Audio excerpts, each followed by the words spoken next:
위험해. 다마토가 다칠 거야. जिया की शक्ल में तीनों भाइयों को नारा की झलक दिखाई दी। इसके हाथ में भी वही येलो अम्ब्रेला है जो कि नारा के पास हुआ करता था। किमिन उससे पूछता है कि क्या तुमने हमारी बातें सुन ली? जिया इस सवाल का जवाब नहीं देती। ये काफ़ी खुश है। वो हंसते हुए तीनों भाइयों को आइसक्रीम देकर वहाँ से चली जाती है। जिया का बदला हुआ बिहेवियर देख तीनों भाई लोग तो काफी हैरान से हो गए।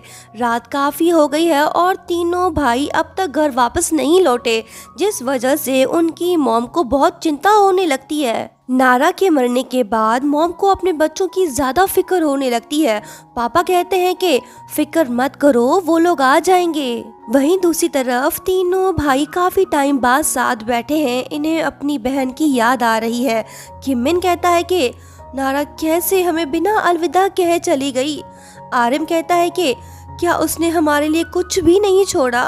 टेंगसोंग कहता है कि मैंने पूरा घर छान मारा पर मुझे कुछ भी नहीं मिला। आधी रात को जब तीनों भाई चोरी चुपके से घर में आते हैं तो मॉम उन्हें पकड़ लेती है और बहुत डांटने लगती है। लेकिन तभी टेंगसोंग बोलता है कि मॉम मुझे भूख लगी है, जल्दी से कुछ खाने को दो।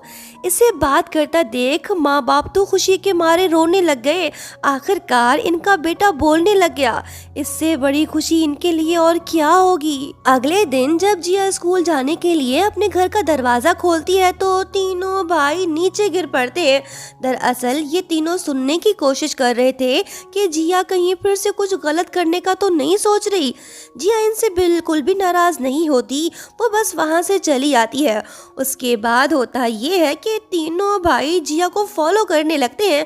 पहले तो टेंगसोंग इसका पीछा किया करता था, अब तो दो और भी इस रेस में शामिल हो गए। जिया इन्हें कुछ नहीं बोलती, वो स्कूल की तरफ जाने लगती है। मॉम उन्हें एक साथ देखकर खुश हो गईं। काफी टाइम बाद तीनों भाई साथ में जो स्कूल जा रहे हैं, ऐसा सिर्फ जिया की वजह से ही पॉसिबल हुआ है। जब चारों साथ में स्कूल पहुंचते हैं तो सभी क्लासमेट्स ये बात करने लगते हैं कि क्या ये तीनों जिया को पसंद करते हैं। ये बात सुनकर यूना फिर से जेलस हो गई। वो टीचर से बोलने लगी कि मैम मैं अपनी सीट चेंज करना चाहती हूँ। जिया को पिछले स्कूल से निकाल दिया गया था, इसी वजह से मैं इसके साथ नहीं बैठना चाहती। क्लासमेट्स जिया के बारे में बातें करने लगते हैं। तभी टेंगसोंग बोलता है कि टीचर मैं वहाँ पर बैठ जाता हूँ। ये बात बोल के वो यूना के पास जाके उसे हटा के खुद जिया के पीछे वाली सीट पे बैठ जाता है। टेंगसोंग को बोलता देख सभी क्लासमेट्स हैरान से हो जाते हैं। ब्रेक टाइम में जिया टेंगसोंग से कहती है कि मुझे पता नहीं था कि तुम किस सिचुएशन से गुजर रहे हो। तुम्हारे साथ बुरा बिहेव करने के लिए सॉरी।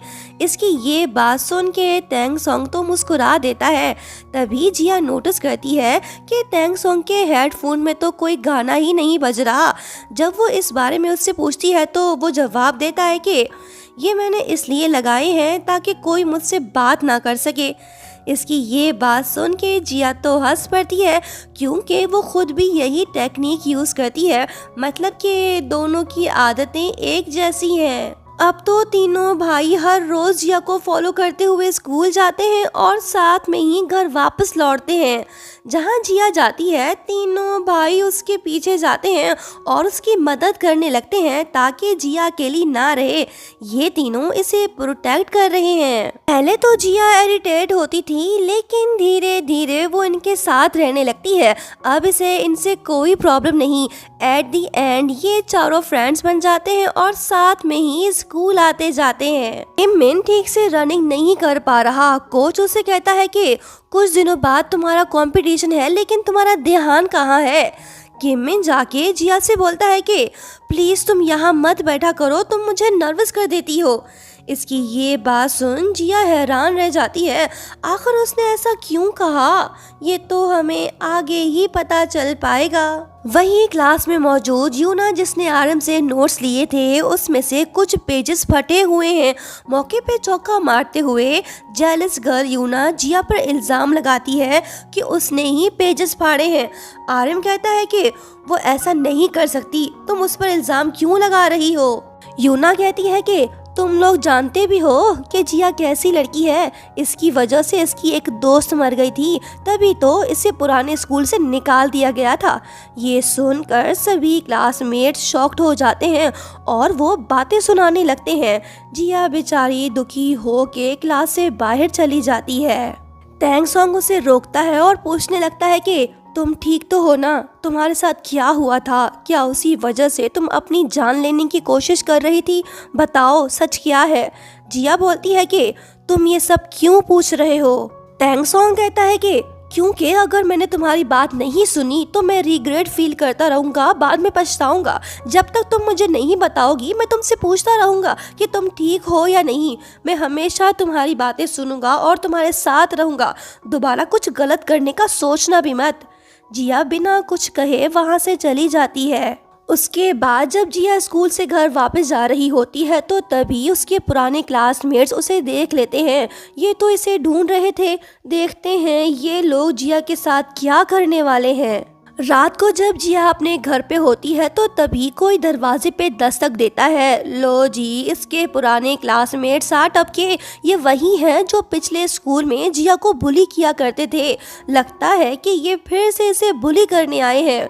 जिया बेचारी इन्हें रोक नहीं पाती।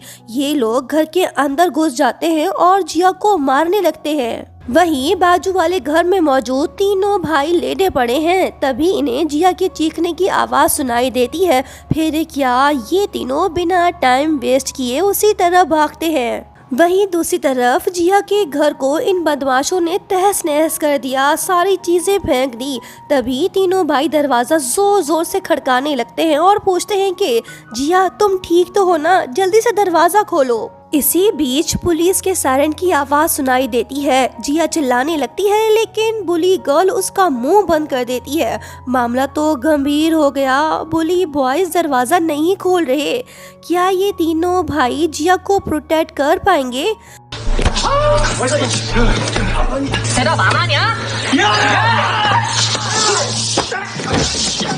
दोस्तों नेक्स्ट पार्ट देखना मत भूलना। लाइक शेयर सब्सक्राइब और हाँ प्यारा सा कमेंट करते हुए जाना। Thank you so much for watching. Bye bye.